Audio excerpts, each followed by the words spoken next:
Hey, what's going on, everybody? Welcome back to the channel. My name is Jacob Restituto, and I'm a musician from Northport, New York. And today we have the absolute pleasure of having Tyler Walsh here on the channel. Tyler is a music. How would you describe yourself? A music curator of sorts. You're just in the music industry, bro. And I appreciate your perspective on the music industry, and I'd love to.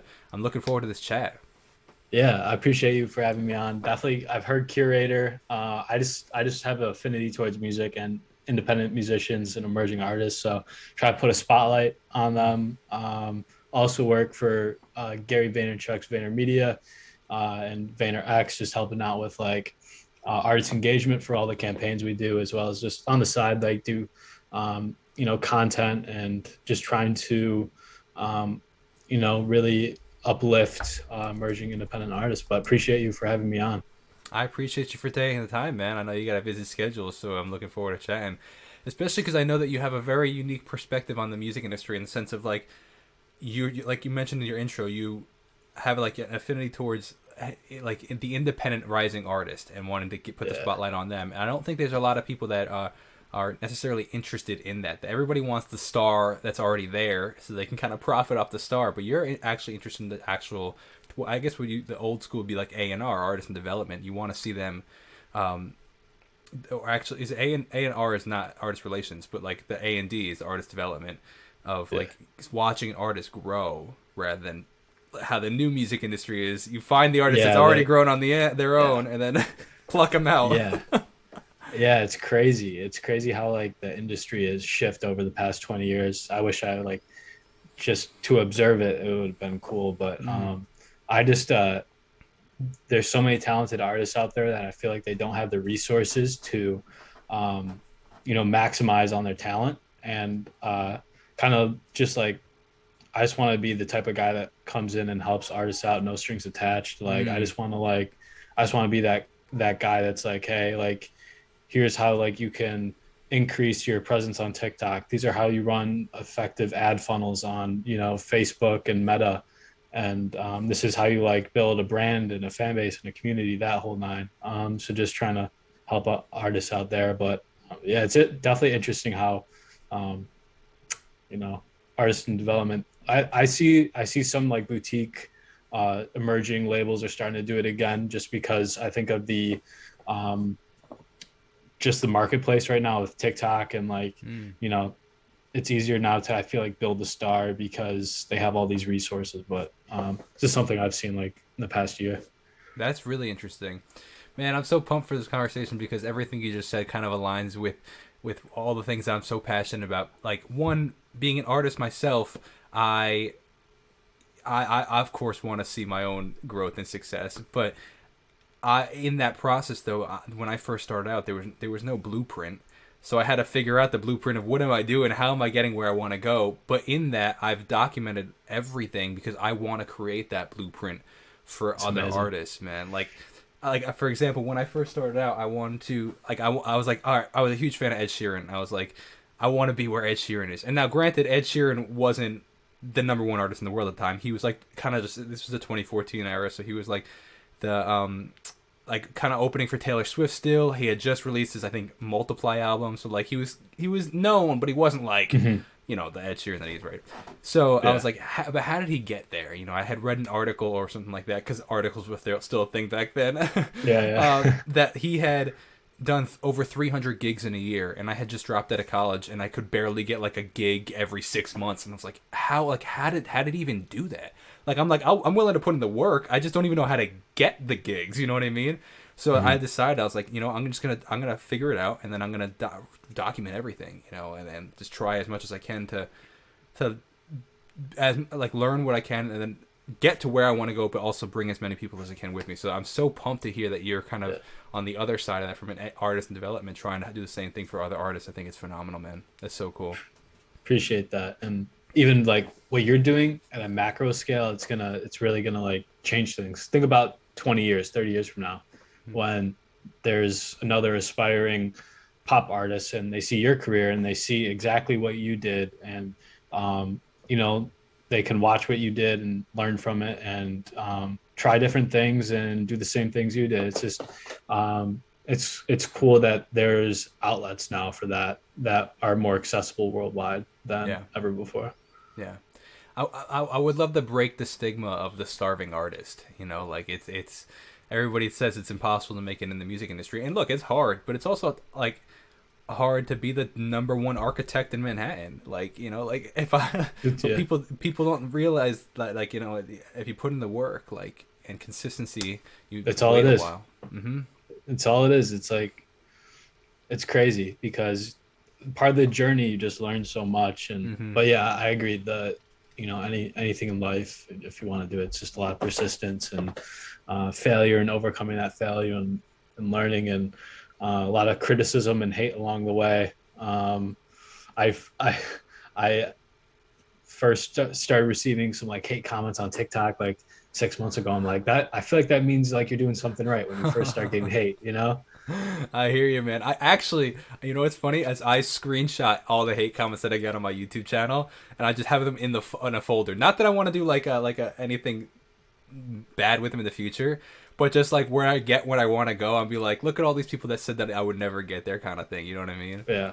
Yeah. But that was the perfect segue, actually, talking about the hard work and the persistence to my first like conversation point with you is, um, the how you got your job over at VaynerMedia is a very it's a unique story, and I'd love if you could share that because it's a cool.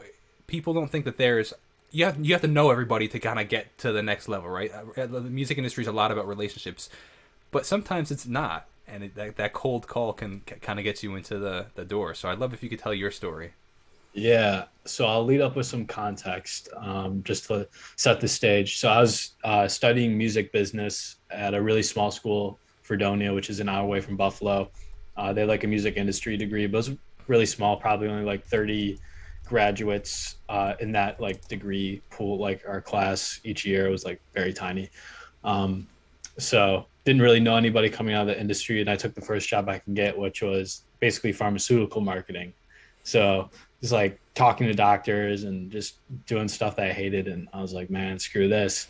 And I visited New York in like July, and What year would I this have just been? this was last year, Oh 2021. wow! Oh my Yeah, gosh! so this is recent. This is recent. And I was just feeling so inspired from the trip. I'm like, I just got to find a way to make it to New York and just do what I love. So Gary V was following me on Twitter because I was just kind of interacting with the V Friends community, just being active. Um, and one day I saw he was active because I had my notifications on, just because I thought his message always resonated with me. And he was just really active one day, so I DM'd him and I said, I'll quit my job on the spot for a chance to intern for you. And if it's not the best hire you've ever made, I'll pay you for wasting your time. And then I think 2 minutes later, he threw me in a group chat with my one of my bosses, Tyler, also his name. And um, yeah, about a month later, 3 weeks later, I moved to New York and started there. Also, I have to add that I talked to some of like the HR people about this story, and they're like usually when Gary hires somebody, it takes like months for them to like a month to like a year for them to like actually like transition. But I think I was just so like I just wanted to Ready, like get in there. I was just like I'll do whatever. Like yeah, dude. That's so sick, man. So did you start as a hire or did you start as an intern? I started as a resident, so it was paid, but it's not like full time. Oh, that's really interesting. That's actually a really Yeah. interesting business model. So I guess is that how it works? Is there interns and residents? It's like almost like a my wife's a nurse, so like they have interns and residents, and then you become a doctor. But like, is that how it Yeah, works? It's like they kind have. of. Yeah. That's so Yeah. They, fascinating. they they do have interns though. They do have interns that like earn school credit. I can't. I think Sure, sure, yeah.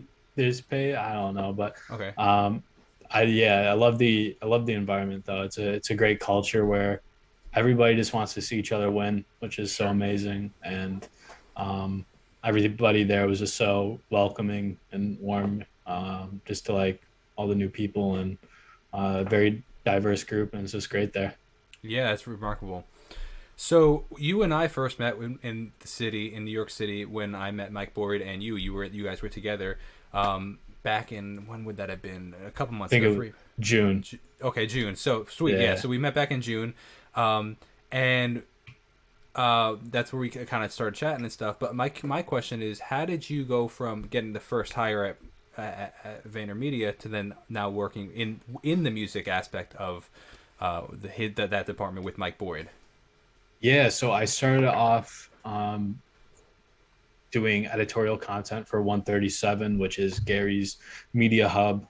So I was writing articles about emerging musicians and making TikToks about it. Oh, still But all about music at this point. You for yeah, 137, it was still you were still music honed. yeah. And I was there for about 6 months. And I knew like I was like, all right, I'm in the right direction because I'm still doing music. It's just not exactly where I pictured myself, like, you know, with it. Cause I was like, I wasn't particularly a strong writer or creator at the time. Um, and then one day Mike called me and was like, hey, you're gonna join my team in Vayner and we do music campaigns and we're just gonna build this thing together. And he's been a terrific mentor, terrific leader. He looks out for the best interests of everybody, and I wouldn't be where I am right now without him. So I gotta give him and all the other leaders of Vayner like the roses because like they do a hell of a job and they're amazing people. Yeah, absolutely. Mike Boyd's a real good guy, man, for sure. He is. Absolutely. No, that's mad cool. And so, what is your role looking like now? So, switching more from the 137 editorial aspect to now working under Mike Boyd, who is the head of artist relations, I think he said at VaynerMedia, right? Yeah, he head of music, and he also does like I think the broader one right now is head of music, just because we're still trying to build it out. But head of artist relations and music strategies, like the long. Music strategy, yes, great. Yeah, yeah. But yeah, we're just doing a lot of brand campaigns. So clients want to work with musicians, and we find authentic ways to connect them. So like for example, I know Mike told this story previously when he hopped on, but he said, when Budweiser wanted to do their NFT, he reached out and was like, hey, do you drink beer? And then the artist said yes. He was like, oh, cool. What beer do you drink? And some of them had like really cool stories connecting to Budweiser and just so happened to like line up perfectly. And yeah, we do that as well as helping coordinate artists to like come through to 137 just for like media and trying to like make it like a press stop, for when people come to New York and help out with like music distribution, kind of like we just get tapped a lot for like resources when it comes to artists and music as a whole, just throughout the whole VaynerX ecosystem. Do you find that you see yourself working with a lot more with unsigned artists or independent artists or versus label artists, or is it a 50-50?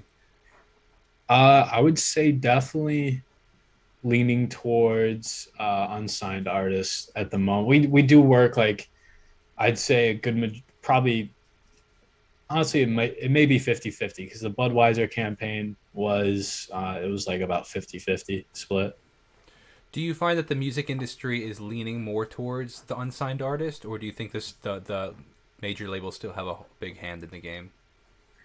I think the major labels definitely still have a big hand in the game. I think that they are a terrific resource when you need them. Everybody hates the labels until you need them. So like, When would you need them then? Like, what does that mean to you? So for example, a song that starts getting a lot of traction on TikTok.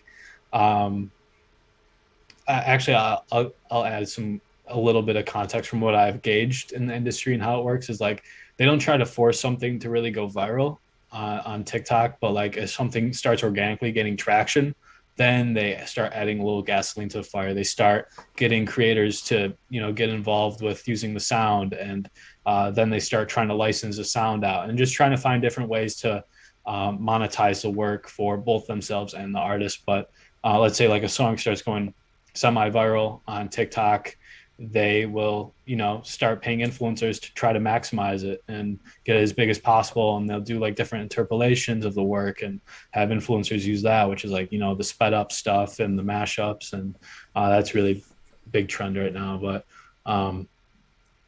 yeah, it's always, it's knowing in the back of your mind though, from an artist perspective, just remembering that they're a business too. And they're probably going to have they're probably going to have their interests top of mind before yours.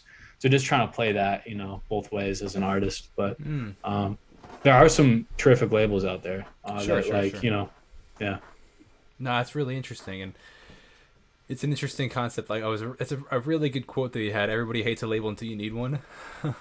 That's Yeah. really just an interesting concept just to kind of mull over as an artist. But yeah, so and it's also interesting just to see where things are leaning towards in the music industry, and like who decides to go major label and who decides to stay independent. Yeah. For sure. So I'm one of as a content creator yourself, as somebody that works with a lot of content creators and artists and stuff, and as a big fan of Gary Vee himself, I've learned like one thing that he says is like, provide value to your audience. And one of my biggest questions as a musician, and typically the two value the two value pillars he uses are entertainment and education, right? And then there was a new one that I heard recently from him being utility, right? But I guess it kind of goes under education, right? As an artist, how do you see musicians doing really well in providing value to their fans? What does that look like to you? I think it's insight, because a lot of people, when they make content, insight and relatability kind of intertwine, or not relatability. I guess so. So like, for example, someone posts like behind the scenes of like life on tour or in the studio, whatever. They're providing an insight into like a day in their life that someone on TikTok wouldn't normally see or think about. And like people like, what is tour really like? What's it like? Or the after parties like? What's it like being on stage? Pre-show rituals, stuff like that. Kind of fuels their curiosity. Definitely invoking emotion. That can also kind of intertwine with entertainment. Using relatability with like, oh, I see this on TikTok. It's like, insert like there's like a relatable like saying, and then they start singing the song or doing something like that. That's a great play. But that's a great question though, because there's so many different avenues, and I think it's so unique to kind of what the artist is trying to bring with their brand. Yeah, because it's a very interesting part of that was partly a selfish question in the sense of like I'm trying to figure it out myself as an artist. Because, for example, I'll give an example, like my personal example is like I took that and I was like, okay, I've produced all my own music for the past however many years. Like I've learned a lot about music. I know a lot of music theory. I know a lot about music production. So like I came across years ago like what would be titled as reaction videos on YouTube, where like people are talking about other people's music, and I was like, oh, that's really cool, but like they're just saying whether they like it or not. I'm like, I could totally take this to the next level of like, oh, this is the synthesizer they're using. This is why they're using this. This is how they're editing the vocals. This is how they're they layered the vocals this way because of this and that. Like I just knew all of it because I did it all myself.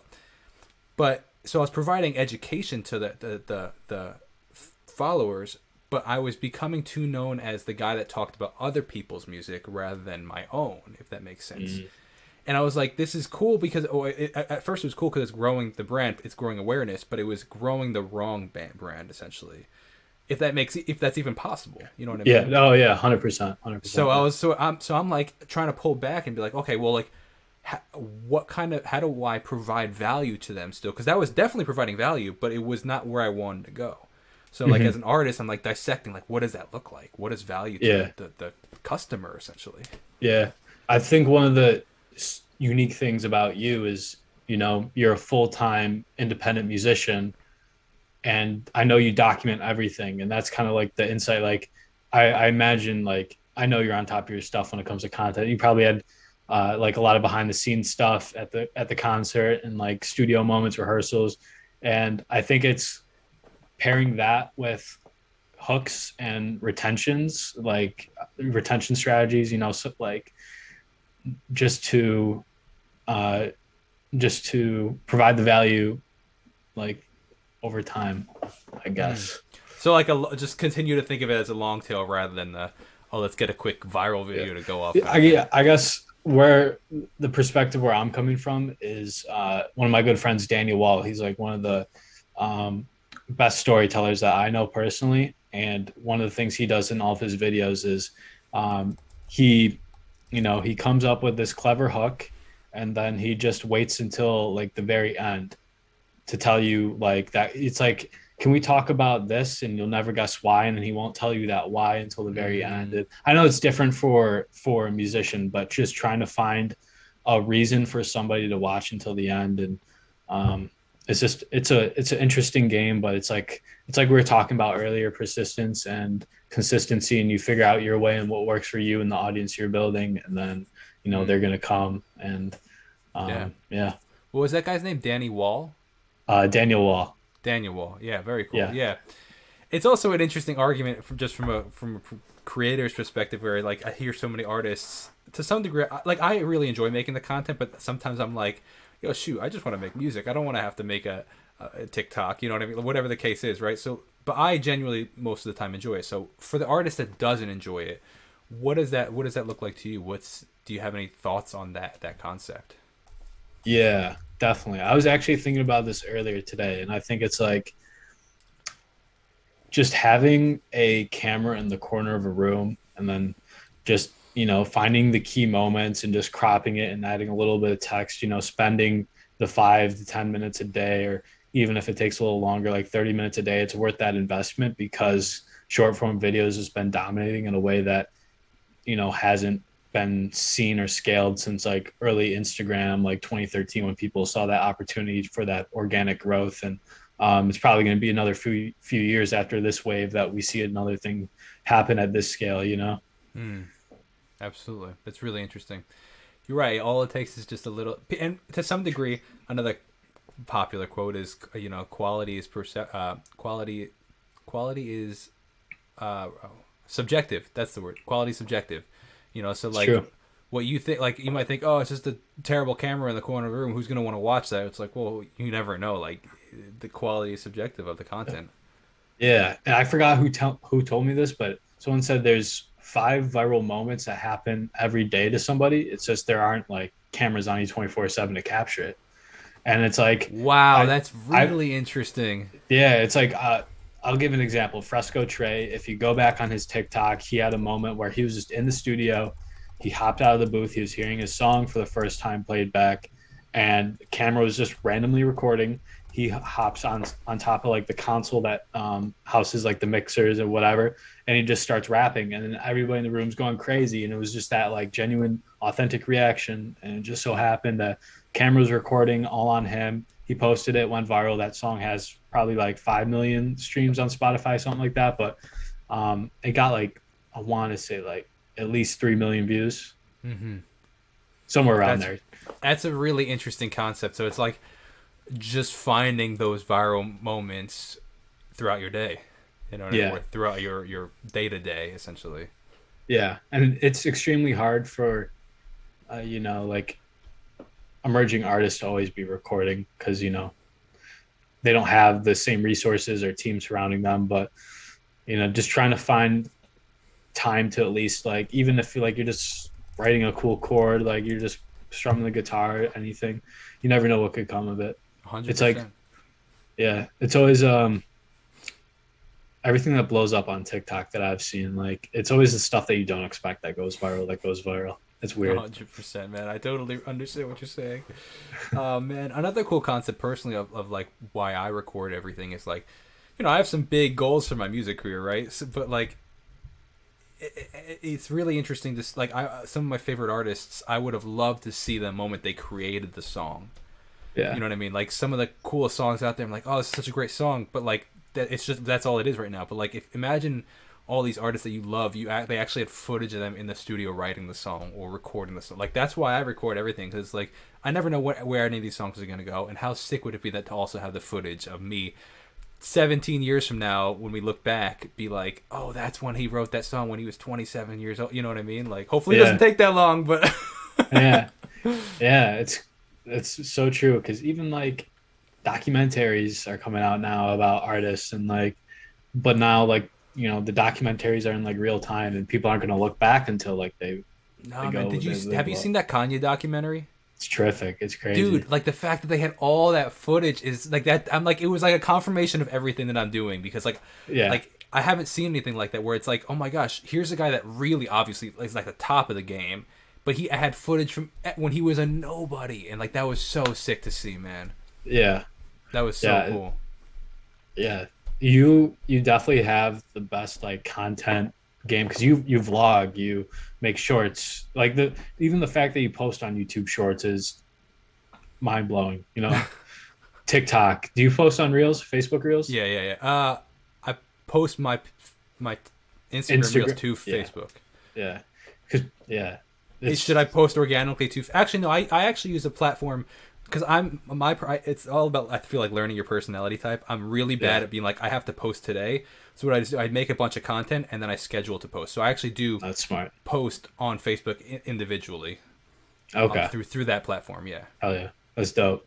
Yeah, people forget that Google owns YouTube, and YouTube is TikTok's biggest competitor right now. And they're going to start putting highly searched keywords right onto Google, and your shorts are going to be right there reaping the benefits. So Mm-hmm. if you people like this is just a broad example, but like best food in New York City, just think about those people dominating. The people that are dominating those keywords right now are the ones that are going to reap the benefits in 2 years when shorts is littered all over YouTube. And emerging artists can make that same play for their genres, their cities, the brands they like, whatever that they want to do. But YouTube, it's all about titling for shorts, and I know TikTok's making that big push to SEO. But I know I went on a little tangent No, there, no, but hey, dude, I'm like, if anyone, I'm like taking notes. I love this stuff. Like, this is like, yeah, I do all like this is my right up my alley. I find this stuff so interesting. I'm the guy. I'm like the quote unquote anti musician. Like, I'm like the guy that loves to make music, but I also love the analytics of it. Where like most yeah, musicians are like, screw that. Like, that's not creative. I'm like, no, give me both sides. Like, yeah, I love both. It's a pro and con to some degree because the pro is like I love the analytics. The con is sometimes I'm a little too in my head when I'm analytical. with music. So it's like it's both sides of the coin. But I love this stuff. I find this so fast. Like I was reading an article yesterday about how TikTok's buying warehouses, and I was like, "Ooh, this is really interesting." That's crazy. Why are they buying warehouses? Apparently, so Oh, shopping. yeah, so with like live stream shopping, apparently, if I understood it Wow. correctly, like it's really the industry's going in this direction of like live stream shopping, where like these creators are like, "Hey, this is what I have," kind of thing, and you could buy it right on live, and if they have it in their warehouse, they'll ship it out just like Amazon does. That's crazy. That's If I understood it correctly, the alternative is the fact of like now I think Thursday Night Football is it's hosted Prime. only on Amazon Prime, which is Yeah, like so people buy on Prime and they don't want to leave their house and exactly becoming the hub for everything. So the yeah, alternative is maybe TikTok will go in the direction of kind of like trying to not maybe trying to be an Amazon, but like also having yeah. where people can buy That, stuff from them. that's a I know we're getting off topic from music, but that's a genius play from Amazon because they're doing it on Black Friday That's when what it was. everybody's Yes, that's yeah, what they're it was. supposed to go to the Yes, stores. That's crazy. yes, that's exactly what it Yeah, was. I'm sorry, I misquoted it, but you're right. It was the Black Friday football game. yeah. Yes, hosted Wow. only on Amazon Prime. Exactly. But now people are on Prime watching football on the biggest shopping day of the year. Like it's insane. It's brilliant, man. It Yeah. gets me so pumped. I love this stuff. Yeah. It's Yeah, so and exciting. it's cool because like artists can like find clever ways to market like that. And it's like I feel like anything's possible in this in 100%. this world, and there's always a cool play. So that's a perfect segue into being somebody that works with a lot of artists and emerging artists and artists that are continuing to get success, but also some that haven't seen the success yet. Like you see a lot of artists, right? So what are some plays that you've seen artists play that you're like, yo, that's a clever move and it worked? Yeah, definitely artist collaboration. Mm. Just not even like not even like a play, just the collaboration you're using. It's like a mutual benefit for both fan bases, and it's smart.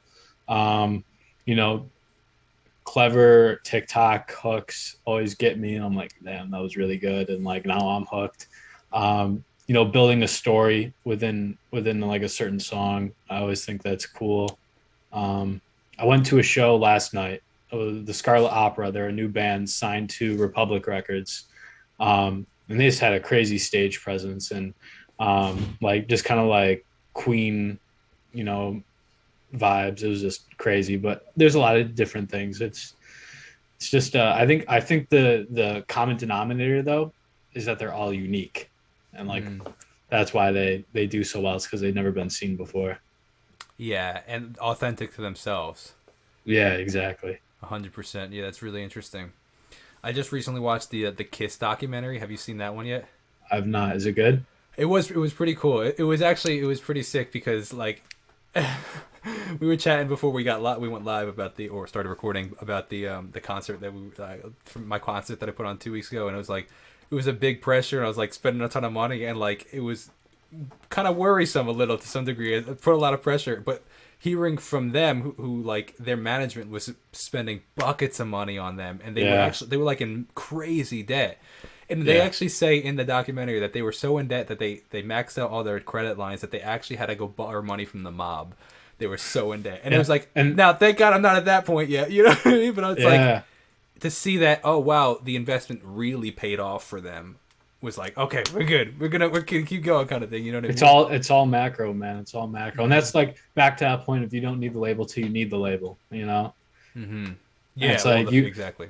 you continue to invest in yourself, and then you get to this point where it's like, all right, I feel like I built this good foundation, good fan base. Now I can approach a label, and I know I can get a good deal that a will like put me in the best position to win, but also financially makes sense, and that type of thing. Do you? How do you define a good deal for with an artist and a label? I think a good deal is anything that an artist gets at least they keep at least 50% of what they got, because some deals you can go into and like it's going to be a joint venture, and like that's okay as long as you know what you're getting yourself into. Because if they own 50%, they're going to want to push you out just as much as you want to push yourself out. Hmm. They're Interesting. just as Oh, invested that's as really you. interesting. Yeah, I hear you on that actually. Yeah, very But if interesting. some, but if a label were to take, like, let's say, all of your publishing, then you know they're going to exploit that without, like, you don't have any say at that point. Sure, absolutely, absolutely. Also, I say, sorry, exploit not in a bad way, just as in, it's in any publisher's best interest to exploit a work to maximize its royalties. 100%, Yeah. absolutely. Yeah, very interesting. The label game is a really interesting thing, and it really stuck out with me what you said. Like, you don't. Everybody hates a label until you need one. Is a really, Yeah. really interesting um, concept. It's to some Yeah. degree, it's almost like the whole like everybody hates tax. Everybody's like, oh, tax the rich until you start making money, and now you're like, oh, hold on, let Exactly. me second guess this concept. It's kind of just this you like until you're in the situation where you need that. It's unrelatable, but that's a very interesting point. Just Yeah. thought process. Yeah.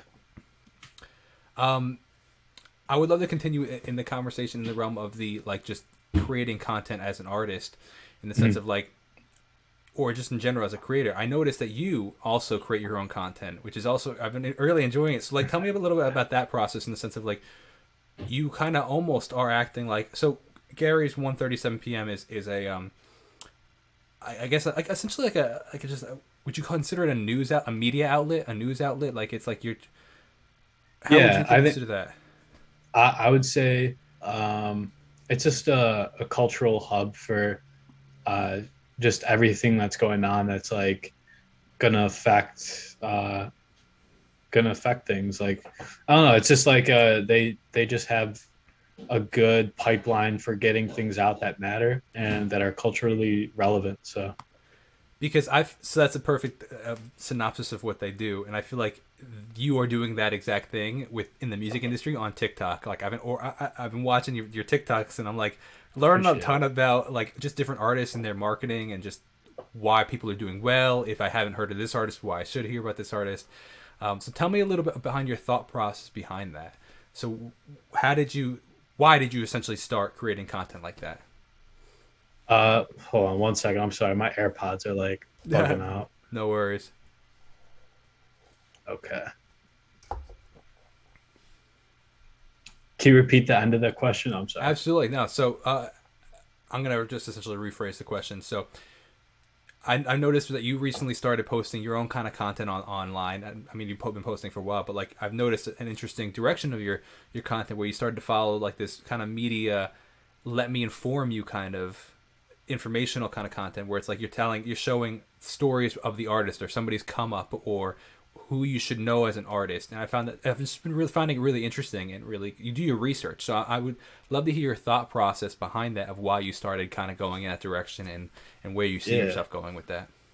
I appreciate it. I keep saying this, but I'll provide some context. So I started Well, your last context has year. been phenomenal, so please keep providing all the context. Appreciate It's it. good stuff. Appreciate it. So back in October, I think there was a Vayner All Hands, and Gary was like, he's like, look, if you're not posting 4 TikToks a day, he's like, I don't care, like if you're, you know, he's like, I don't care if you're on the legal team, I don't care if you're operations, I don't care if you're media, I don't even care if like you know you're a janitor. He's like, I want people to be posting TikToks, learn how the platform works, and I was just like, all right, like I'm gonna do. I think it was 3, so I was like, I'm gonna do. Actually, no, I did do 4. I did 4 a day from October all the way up till I think January, just till I was posting TikToks, but I had no clue what I was doing. And I was just like learning as I go. And then I figured out the style I wanted to create. Cause first I was like, life in New York City, quote of the day, like my favorite food spots in New York. And then it was like, all right, but like, this isn't what I enjoy creating. And it all just kind of came back to music. And then I'm still trying to figure that out right now, but kind of leaning towards like the music marketing side currently, but definitely want to like still put artists on like on the spotlight, you know. But Yeah. I was just posting daily for probably a year straight. I was doing actually no, I was doing 3 a day from October to March because I remember that was when one of our country music campaigns. I was doing it still then. But yeah, I think it's TikTok is definitely like a learn as you go, and I think that's always all the music industry is learn as you yeah, go. it's all about iteration, I guess. You know, if you post something, you see it's not working, it's not hitting with your audience, just kind of changing little things, and then just kind of adapting and moving on. But yeah.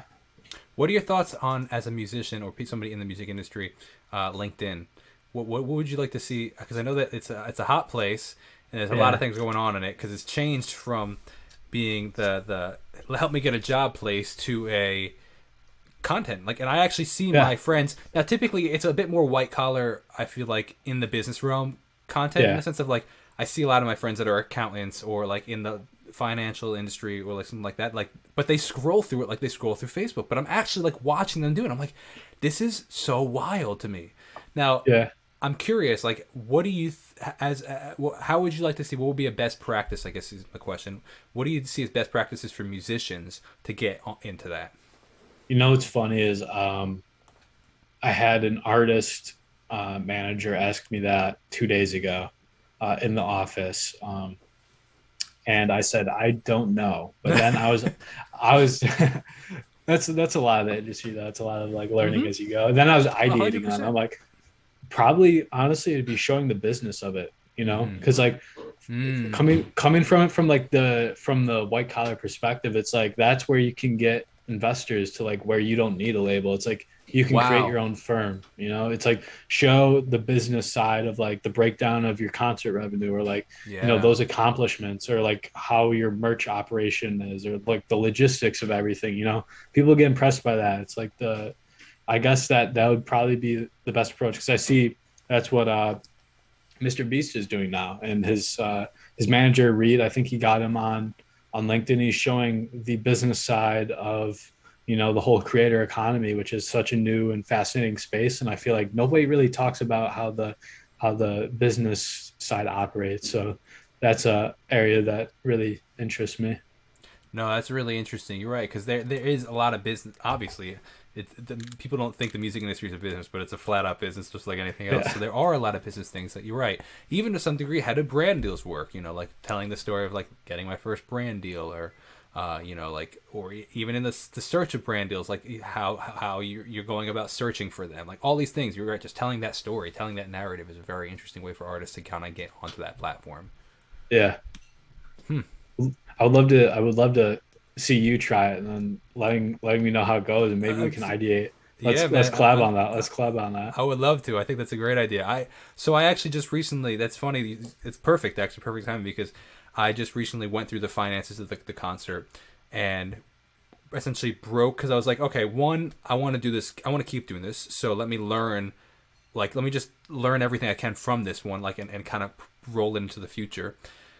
And so I just went through all the purchases that I made in the concert, everything, and I kind of what's the word? I put them into their own category essentially. So like, oh, this is how much I spent on rehearsal spaces, rented rehearsal spaces. This is how much I spent on rented gear, musicians, like the venue, cameras, all this stuff, travel, like promotion, even to like printing because I printed so many things. You know, like how much money I spent on printing posters or you know, VIP cards or all this stuff, right? So like, and I was like, oh, you know, and like part of my goal as a musician is the transparency of being a musician. And so it's like I love just sharing all this stuff. Like I have nothing to hide with that. So I'm like, you know what? Let me just share it out there. So I was gonna make a video on YouTube talking about this is what it costs to put on a concert, and like, you know, if you're interested in doing the same thing, this now you have a general idea. You know what I mean? Mhm. But that's a perfect LinkedIn post. You know, Yeah, so that's a brilliant idea. So I'm gonna figure out how to get kind of put that out there and put it on LinkedIn. yeah, and if you're making a video out of that, you can always repurpose the script and change the copy to be native to the LinkedIn platform. Yeah, Yeah, but that's a really keep interesting me idea. keep me posted on that for sure. Absolutely, I'm 100%. Yeah. 100%. That's you got my wheels turning on LinkedIn for sure. For sure. I'm glad. 100%.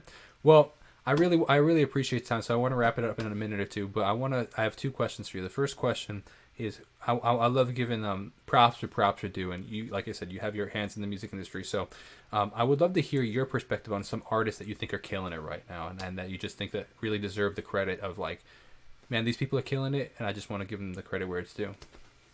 Yeah, definitely want to give props. Definitely you for content. I Oh, I haven't seen. appreciate that, man. I honestly though content output and like it's so hard to put yourself out there and like the video of you in Times Square like doing that like just like even like walking up to people like it's like it's so hard to do that, and some artists remain in their shell when it comes to content. It seems like you try to challenge yourself to become a better person, a better artist, and gotta give that props. I appreciate that, man. Thank you very Of much. course, of course. Fresco Trey, I've known him for a little over a year now, and he's just a hard worker. He's been grinding since he was a kid, and that's music is all he's ever wanted to do, and he's done everything to try to get him in the best position there. So props to him. Props to Satoma. She's a really cool alternative, like pop, hip hop, R&B artist from Arizona. There's just something about her sound and her personality that's like really crazy, and she's killing TikTok. Yeah, those are the two that come first to mind. But there's so many terrific artists that I'm really grateful to work with every day and just try to help, give them platform and try to like help them out any way I can. So props to all the artists that I, talk to and work with because they're also talented. 100%, man. I love that. It's really Fresco Trey is killer, man. He's like you can feel something about him that he's just got his presence, like he's going places. Yeah, He's killing 100%. the game for sure. You Yeah, know, it's like one of those things where it's like a ticking time bomb. You know it's about to blow at some point. You just don't yeah, know when. yeah, 100%. I mean, and obviously he's still seeing. He's already seen some great I guess progress, success, whatever you want to call it, right? But like hmm he's killing it, man. It's been cool to yeah, watch his journey for sure. yeah. But one question I'd like to wrap up with everybody, as I asked everybody the last question is, what is one thing that you know currently now in your career that you wish you knew at the beginning of your career? Um, that's a good question.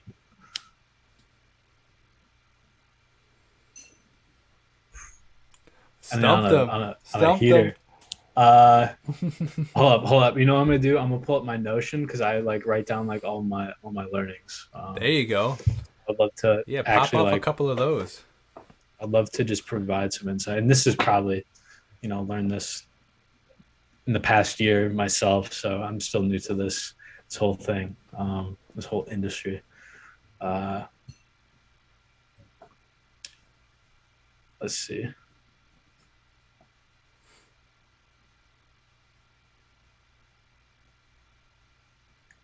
Honestly, actually, no, I don't even need that. One thing, this was like one of my first all hands when I was at 137. It was the most important thing in the world uh, is how someone feels at the end of a conversation with them. It's like just spreading more love than hate. Like that's all that, like, just the world has so much hatred, and just being positive and nice and kind to everybody and just trying to uplift others. It's like, it's what makes the world go around. And I think it's the most important thing. So definitely just trying to help others and be nice to other people. And it's just key, especially because you will come across negative people, negative energy, and it's very toxic, and it makes you sometimes want to match that, but you just don't want to. You just want to avoid it and stay positive. So ended on that, I guess. Bro, if that isn't the biggest truth I've ever heard, it's so true, man. 100%, man. Love always wins for sure. Well, I Yeah, really appreciate that. So, if you could hang out for 30 more seconds, I just want to say, first of all, a big thank you to you for taking the time. It's been an absolute pleasure. appreciate You it. provided some serious insight, and I'm really looking forward to everybody hearing this or watching this after the fact. And hope they took their notepad to take some notes. That's mad good.